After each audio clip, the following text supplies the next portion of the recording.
Hey folks. So it's been a while and apologies for that. I did take a break while I was preparing for Gamescom and then I took a necessary break after Gamescom. Um, but it's been almost 3 months now since then. Which is how things tend to happen in the game industry. Um, Things change direction and change scope and take over your life for a while. Um, but anyway, generally things are going well, even though the industry is going badly, as I'm sure you've heard of.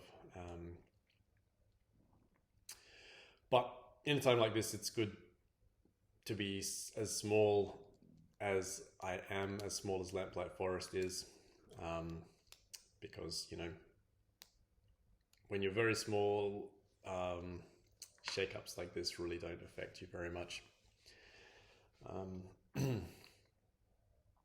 So yeah, stuff is going well, and we're still experimenting with a few things. Finishing up Afterlight Fades, which we don't have a release date for yet, but it's gone really well. So basically, since after Gamescom, having said what I just said, Gamescom was not a particularly good experience for me because it was incredibly difficult to get meetings compared to the year before, where it was quite easy. So that was definitely an effect of the way that things are going in the industry at the moment. But apart from that, working on my own projects hasn't been affected otherwise, apart from pitching them, which has been nice. So after Gamescom, I just had a bit of a flash of inspiration for for Afterlight Fades, and so basically the last 3 months, I've just done sort of an intensive solo mission on figuring out what I need to do to get that released. So most of that has meant finishing up all the puzzles, which are all done. The game is fully playable with all the collectibles. So, 100% playable from start to finish now, which is great. And just, tons of polish on lots of little things, as well as environments and everything. The environments are also looking quite nice, especially considering that that's all been solo so far. So, we'll see if we can get funding. Funding opportunities for like a pure puzzle game like this are rare anyway. But if we can get some funding to polish up the environment art and that kind of thing and do a proper release, then we'll do that. And I kind of finished up the story, which I'm ambivalent about, but at the moment I have a small handful of people, of friends that are looking over that to see if it works, and that's kind of what I'm going to talk about today. So basically,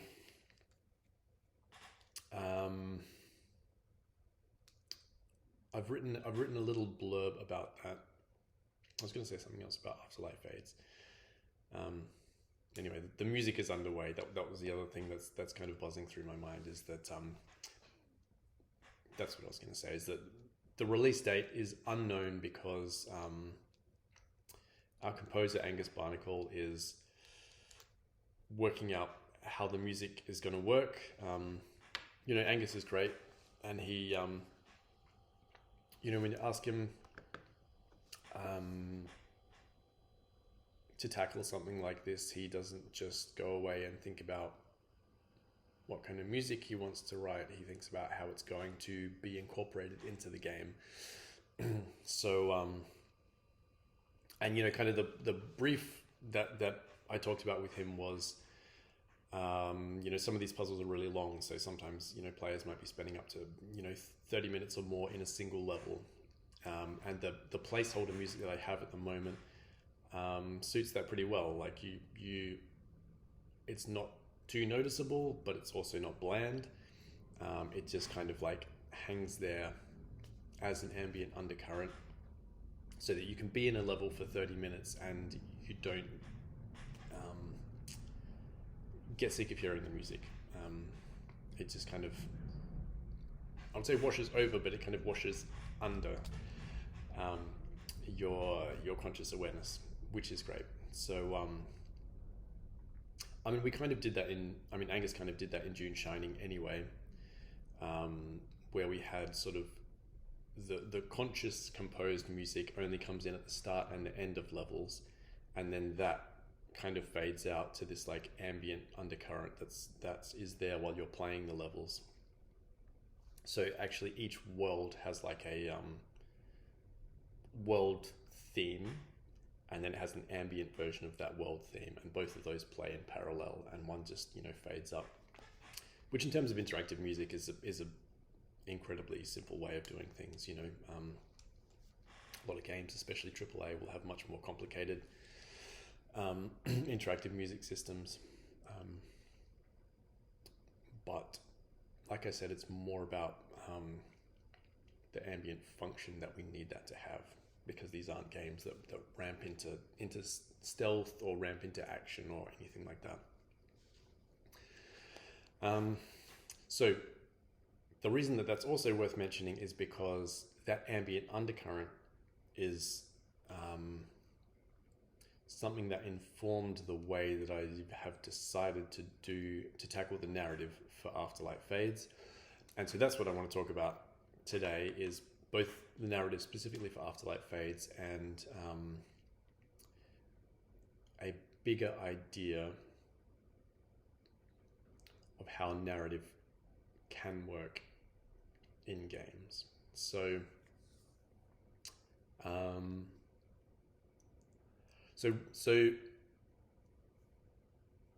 recently I've found that my sweet spot is not to look back and be critical, but rather to look forward and explore the possibilities.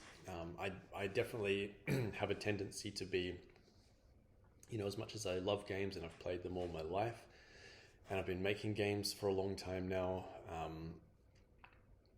I definitely have that tendency to look back and be overly critical. Not even look back into the past of games, but even now. But the feeling is of looking back rather than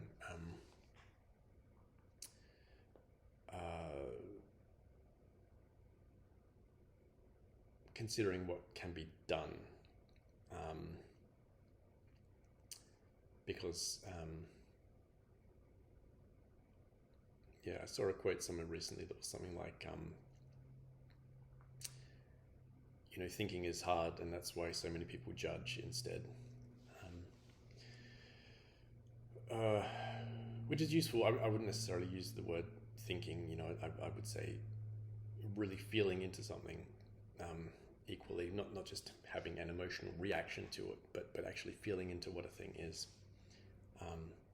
Can also be hard. I think that takes it takes silence and discipline to be able to listen, to feel into something properly. And so I would say that is hard. And judging something critically is very easy. It's the easiest thing to do. So I'm going to avoid that, because a lot of my thoughts about game narrative default to like this idea that's been talked about, a lot, which is that here's the gameplay over here, and here's what the narrative is saying over here, and it's Ludonarrative Dissonance is what a lot of people have called it, which is not a new idea anymore. That's people have been talking about that for years, and I think it's very true. But it's the problem, it's not a solution, which is fine. Diagnosing the problem is also important. And the solution is complicated. So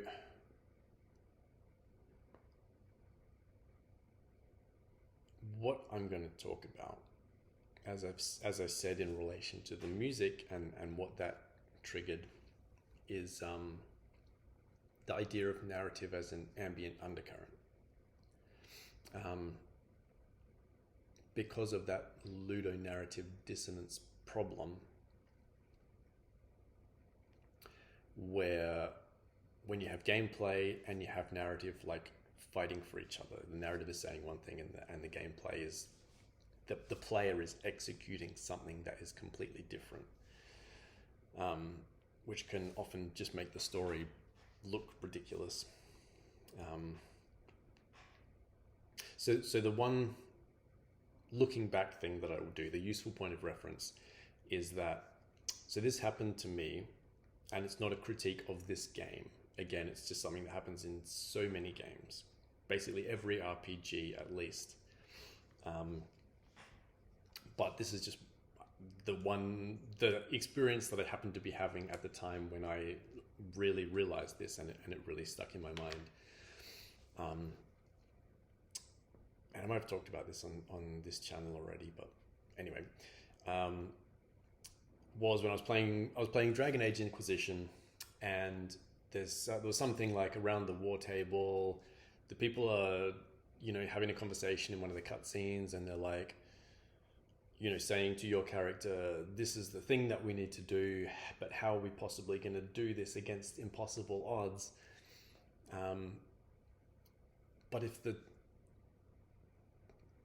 So that was the story, right? But if the story was true to actually what was happening in the game, it would be more like you and your small band of people have been this unstoppable force moving across the countryside, killing everything in sight, right? That is what is actually happening in the gameplay, right? So if the story was true to that, which it couldn't be, because that wouldn't be a narrative, that you're an unstoppable force. There's no friction, there's no conflict there. But that's kind of what is really happening, is that everyone should just be afraid of you and the 2 or 3 people with you, because you're killing everything in sight. So again, that's just an illustration of the ludonarrative dissonance that is common to a lot of games. So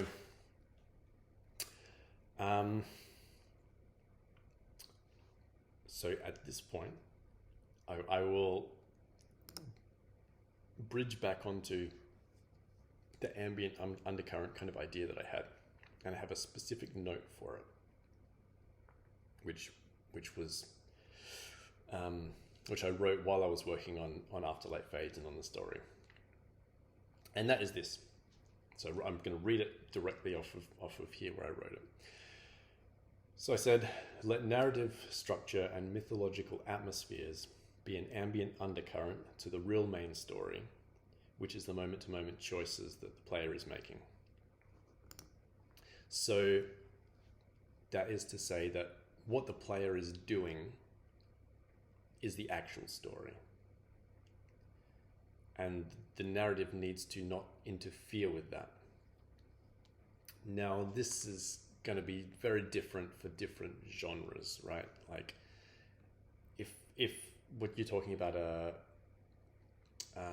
if you're talking about interactive fiction, then it's completely different, because the player is navigating through the pre-authored structures, right? So they're having some degree of authorship, but they're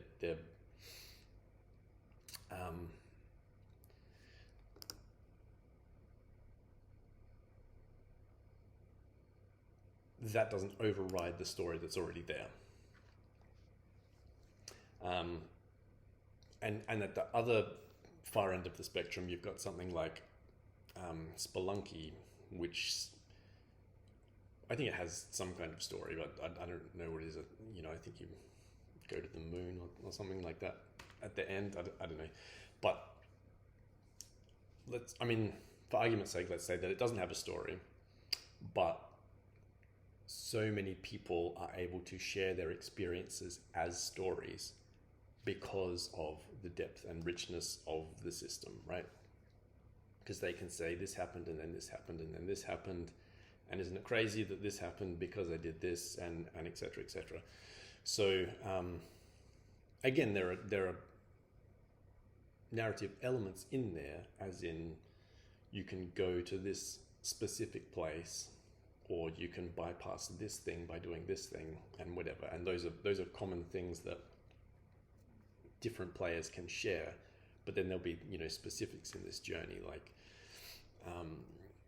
you know, someone on social media shared this thing of like they were in the black market, and they were going to go into a shop, and then they noticed a caveman walking into the shop, and they realized, well, if a caveman comes across an item, they pick it up by default. That's their behavior. And if an item gets taken out of a shop, then the shopkeeper goes on a rampage. So this person was like, okay, this is what's about to happen. So they kind of braced themselves for like the caveman picking up an item and then the shopkeeper going on a rampage, which is what happened. So that's just like a little chunk of narrative that happens because of, you know, the richness of Spelunky's system. And people have said similar things about like NetHack, for example, that because there's all this crazy amount of stuff that's possible in NetHack, that you just get these emergent narratives. So emergent narrative is great, but it's only going to happen in a deep system like that. So getting back to Afterlight Fades, just for the purpose of like having an anchor to this conversation,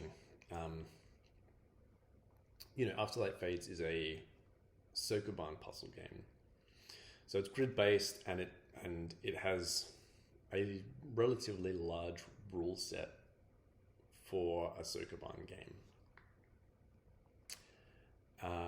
So there are things that can happen that I, as the games designer and puzzle designer, didn't necessarily plan to happen. So there are unexpected ways to solve some of the puzzles, but there isn't a lot of that. It's not, you know, it's not what you would typically describe as emergent. Certainly the system could be extended to be an emergent system, because, you know, there's real-time creation and destruction and moving agents with behaviors and all that kind of thing. But that's not what the game currently is. So that kind of like player-driven emergent narrative isn't happening here. So at some point,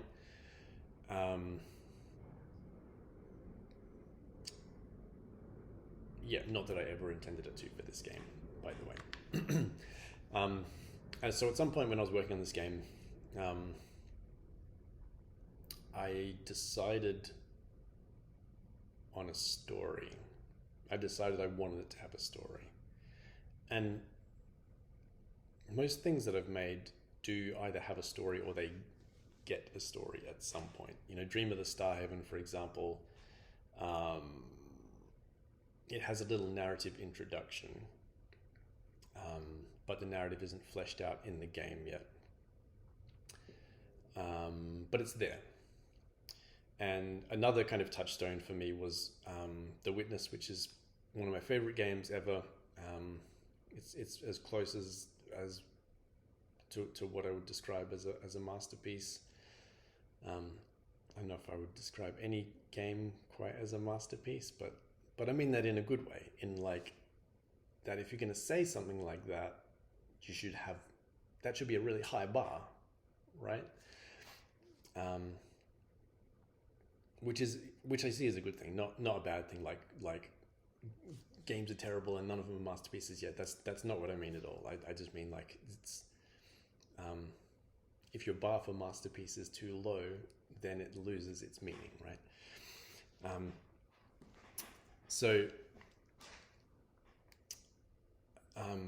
So one of my things for The Witness though was,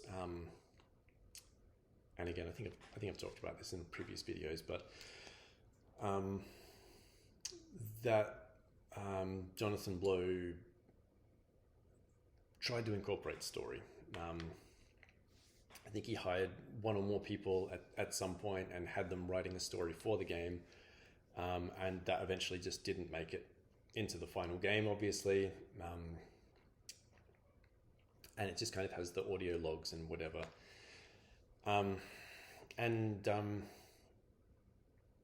Yeah, that was...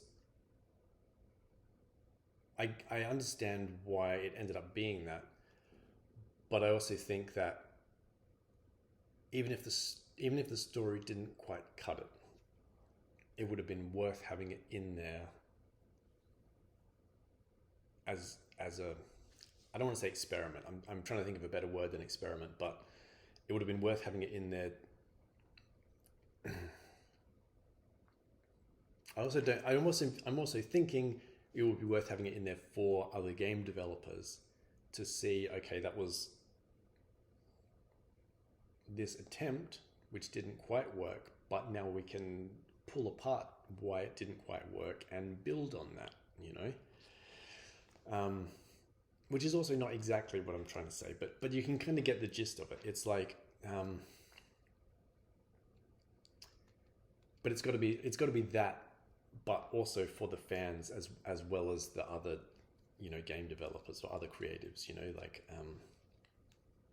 and that's where it's tricky. That's where as that person in Jonathan Blow's position, you've got to consider, like, is this going to work for the people who are just there to play the game as well as being a meaningful contribution to the field. So anyway, but like I said, for me, that it's just like a touchstone of, I guess that helped me realize what my position was, which is just have a story in whatever form that needs to be, as minimal as it needs to be, or as completely fleshed out and complex as it needs to be. And I'm of the Joseph Campbell, you know, philosophy that there's always a hero's journey there, whether the person who made the thing, whatever that thing is, you know, novel, movie, video game, whatever, whether those people who made that thing are aware of it or not, the hero's journey is always there. And more accurately, what Joseph Campbell was saying was that the steps of the hero's journey are always there, whether they've been put there consciously or whether they are unconsciously missing the key steps that he outlined, you know, in his famous circle diagram are always there in one form or another, whether consciously or unconsciously. And so I take that one step further and say, even if there is no story, the story itself is there as well, on whatever multiple different levels, you know, like the hero's journey. You know, say in The Witness, the hero's journey could be Jonathan Blow's own journey of, like, how am I going to make this game, and what depths is it going to take me into that I'm going to have to dig deep to figure out how to do these complicated things. And then within the game itself, you know, you're this silent protagonist who has no explicit goals and whatever, but some very specific things happen. Anyway, I don't want to get too bogged down in talking about The Witness because I'm now thinking about the different endings and what they imply in terms of that kind of hero's journey, that's a fun thing to think about, but that will become a big tangent, so I'm going to avoid that. So getting back to, and I'm just gonna cheat with my quote here again. So getting back to this idea of the ambient undercurrent. So, like I said, the choices that the player is making in Afterlight Fades I mean, they kind of expand somewhat from the start of the game, where you are doing very simple puzzles with a lot of implied tutorialization um, that have to be kept simple if they're going to be useful. Like, they have to be narrow if they're going to be useful, as in the terms of tutorialization. You know, you can't just throw a player into a place with a million possible things to do, a million possible ways to solve a puzzle, and then they're just lost. I mean, you can do that, but obviously you're going to have a more and more niche audience the more that you do that.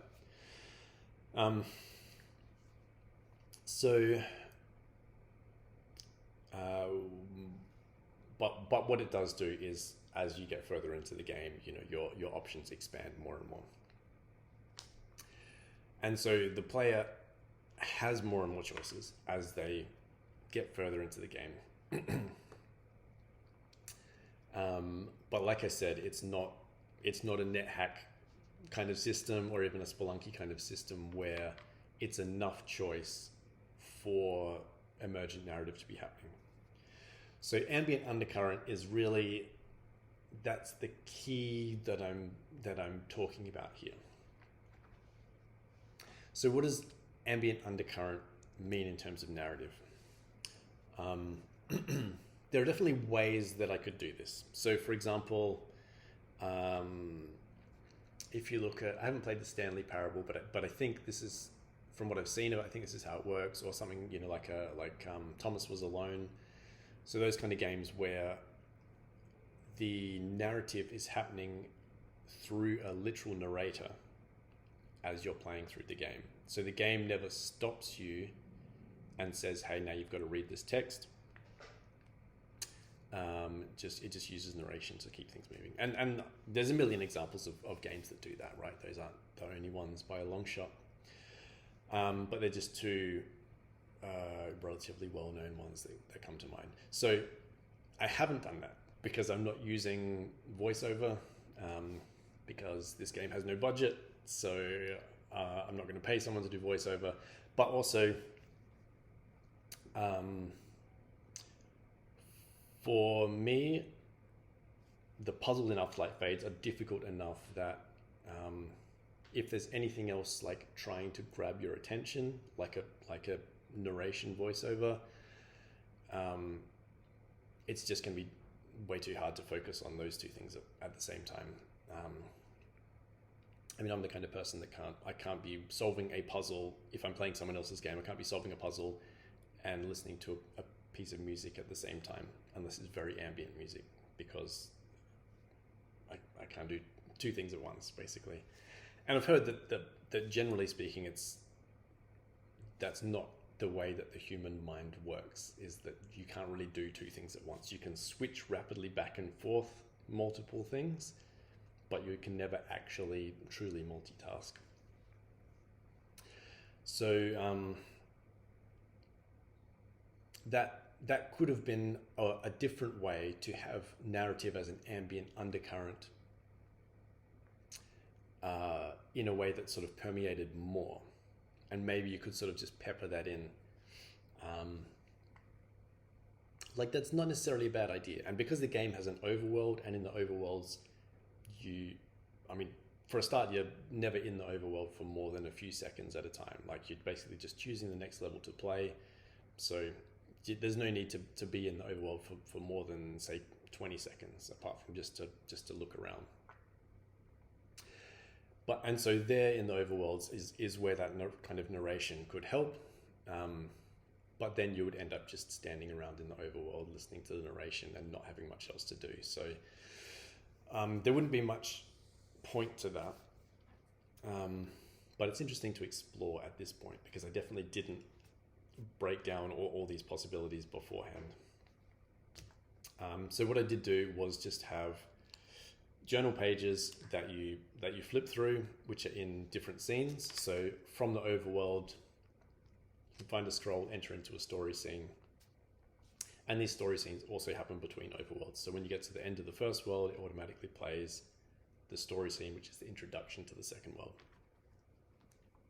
So in terms of narrative delivery, it's as basic as it gets. There's no branching text or whatever.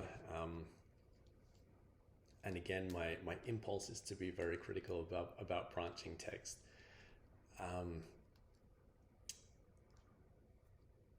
More branching conversations, and it's more from my the point and clicks that I grew up with,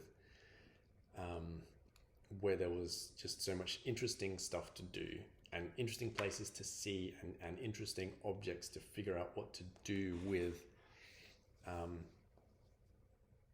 That it was always disappointing when you get to a branch of the game where it's like, okay, now you've got to just hunt through this like tree diagram of dialogue until you find the right dialogue thing to say.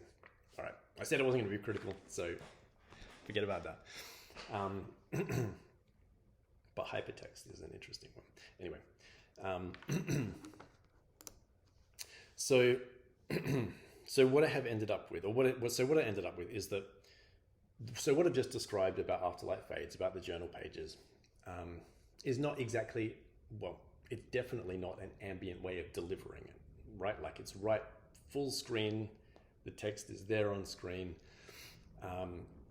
So it's not like, again, like narration would be a more subtle way of like, ambiently, is that a word? Ambiently telling you something that's going on without it being like, you need to focus your attention on reading this actual thing now. But the point is more that, with music you can do that. You can have music going on while you're doing the gameplay stuff, and those two things can happen in parallel. That's fine.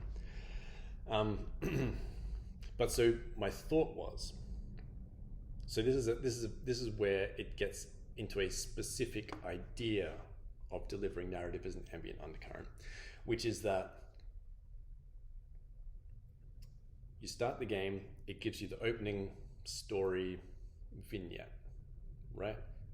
Here's the hero, here's the inciting incident, her house burns down, but she finds these 7 artifacts that were not burned in the fire. So why weren't they burned in the fire?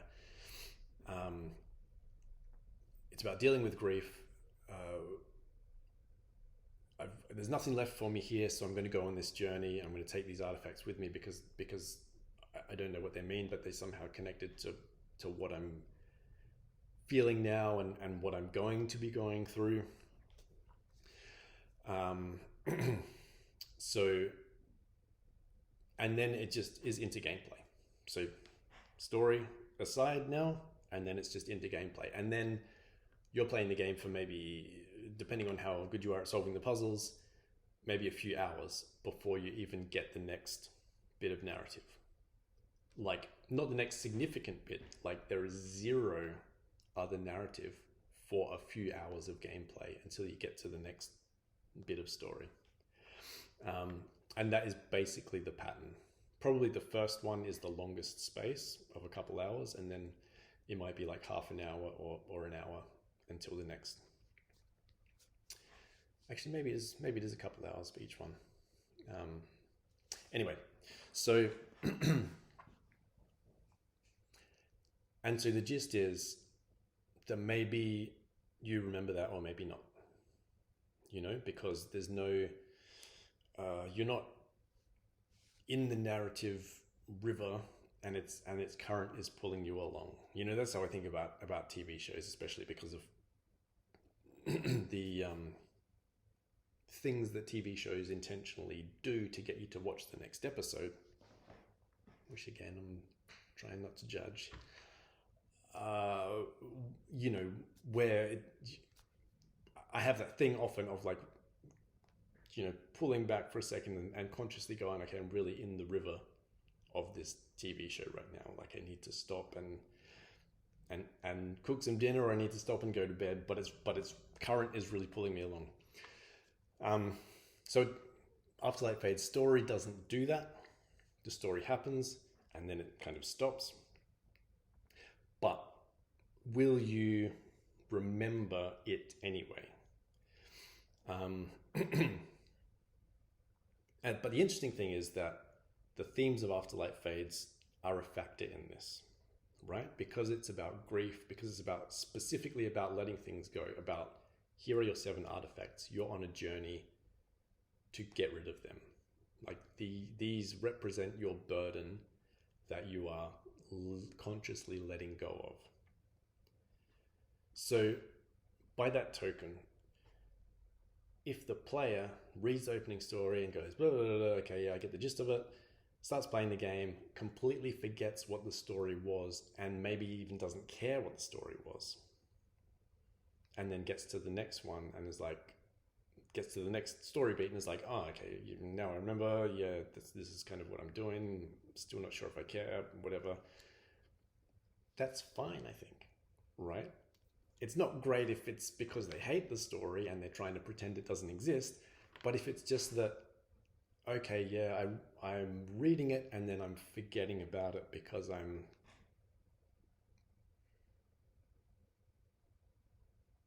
executing the experience that has come out of it. You know what I mean? Like shining a light through the prism, and the prism breaks into where the prism is the story and the light is the you as the player, and all the colors that come out of that refract out of the prism is the actual gameplay experience that you're doing, right? That's why you're here. That's why you show up in the game, is to do the gameplay experience. I mean, it's everything. It should be a rich tapestry of all the things that any game has to offer. But that's like the main thing.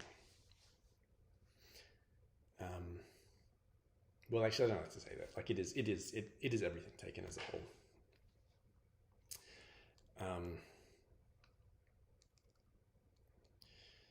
So interesting. I don't really know what conclusions to draw from that, which I think is fine, which I think is part of the idea of narrative being more ambient, is that, especially in a puzzle game, is that the conclusions that you draw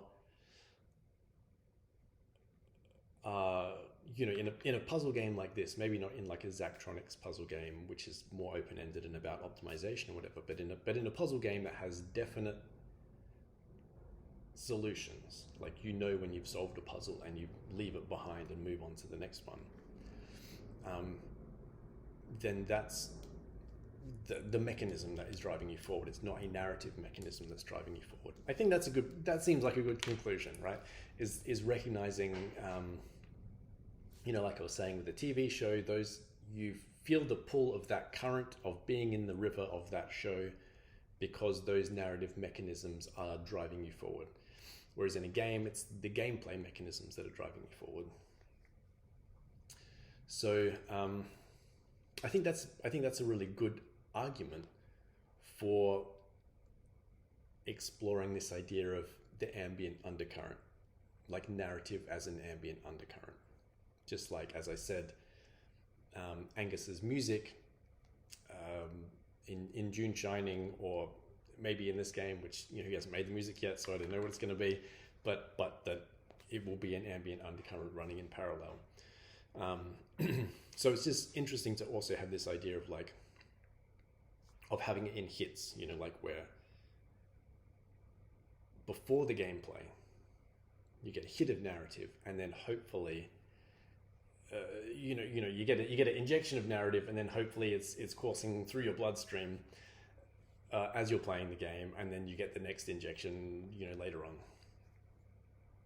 That is also not the nicest way to put it. Maybe like nutrients, you eat the food, you eat the meal of the narrative, and then the nutrients are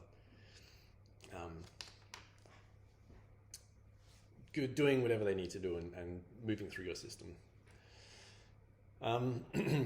So I think I'll leave that there, because that's already run longer than I expected. But that's good. So feel free to share in the comments if you have any thoughts on game narrative. We're still relatively young medium in the video game industry. So obviously lots of great stories have been told already, but there's all this potential to grow in all different directions, which I'm always excited to see.